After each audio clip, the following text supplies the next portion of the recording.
We're all taught to chase that big salary, right? That six-figure income is supposed to be the ultimate sign that you've made it. But what if it's actually a trap? Let's dig into that paradox. Okay, let's start with a number. $120,000 a year. For so many of us, that's the goal. It feels like it should solve all your problems. It promises comfort, security, the freedom to finally relax. But what if, instead of freedom, it's just a really nice-looking cage? I mean, what if that impressive salary, the one you worked so hard for, leaves you totally fragile? Just one bad month, one unexpected bill away from serious, serious trouble. And we're about to see that this isn't usually about being bad with money. It's about the actual structure of your finances. To really get this, let's break it down with a simple story, a tale of two different households. Okay, so on one side, you've got person A. They're pulling in $120,000 a year. And yeah, they've got the lifestyle to show for it. The big house with the big mortgage, the nice cars with the payments, the student loans, you get the picture. Their fixed bills every single month are pretty high. But then you have person B over on the right. They're making a more modest $75,000. But look at the difference here. No debt, simpler house, super low fixed expenses. All right, now here's the test. Let's say a storm hits. Both of them lose their job. And for the next 6 months, they have zero income. Who do you think is in a better position to ride that out? Who is actually safer? The high earner drowning in bills or the modest earner with almost none? And this right here is the absolute heart of the matter. Your income number doesn't guarantee your security. It's your obligations, those bills you absolutely have to pay every month, that decide how fragile you really are. So, okay, if your salary isn't the real measure of safety, then what is?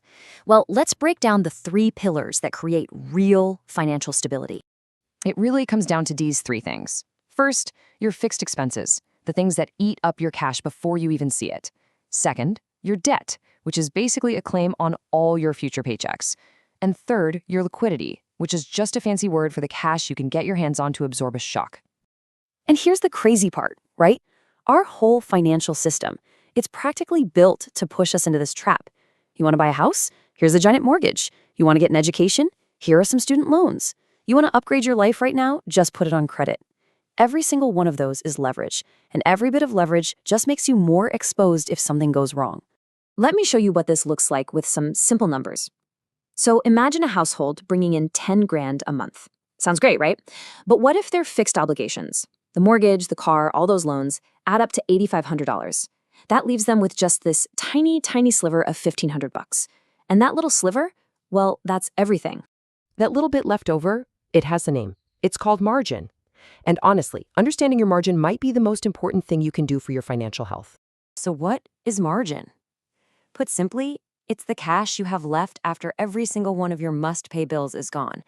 It's not just your savings rate. It's your financial breathing room. It's your real capacity to take a punch without getting knocked out cold. Okay, let's go back to our story, but with these numbers. So you have household A. They make that 10 grand a month, but their fixed costs are $8,500. That leaves them with a margin of just $1,500. Now look at household B. They earn less, only $6,000 a month, but their fixed costs are way down at $3,000. Their final margin? $3,000. And when you look at it like this, it's just so clear. Household B, the family that earns less money, has double the monthly margin of household A.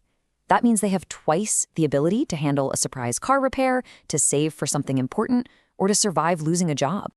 So think about that for a second. A lower income, but double the stability. This is that 6-figure paradox in action right here. All right, so what do we do with this information? How do we actually build this kind of resilience for ourselves? Well, it takes a whole new way of thinking about financial safety. It's not about salary, it's about structure. And this isn't just a theory. This pressure is getting worse. If you think about it, decades ago, big fixed costs like housing and college took a much smaller bite out of a typical paycheck. But today, housing can easily eat up a third of your income, and almost everyone has some kind of debt. So even high salaries are under way more pressure than they used to be. So if you want to build a truly resilient financial life, it really boils down to these 3 simple principles. Keep your fixed obligations low compared to what you earn. Be really careful with how much leverage or debt you take on, and always have enough liquidity, enough cash, to handle the surprises life throws at you. And really, at the end of the day, it all comes down to this one fundamental choice you have to make. Focusing on just growing your income, that's usually about increasing your lifestyle.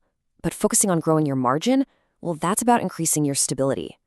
And let's be honest, in the kind of world we live in now, a world that feels, a little shaky, a little volatile, that margin, that breathing room matters more than anything else.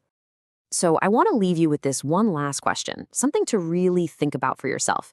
Is the lifestyle you've built on your income actually undermining your own long-term stability? It's a tough question, but it's one worth asking.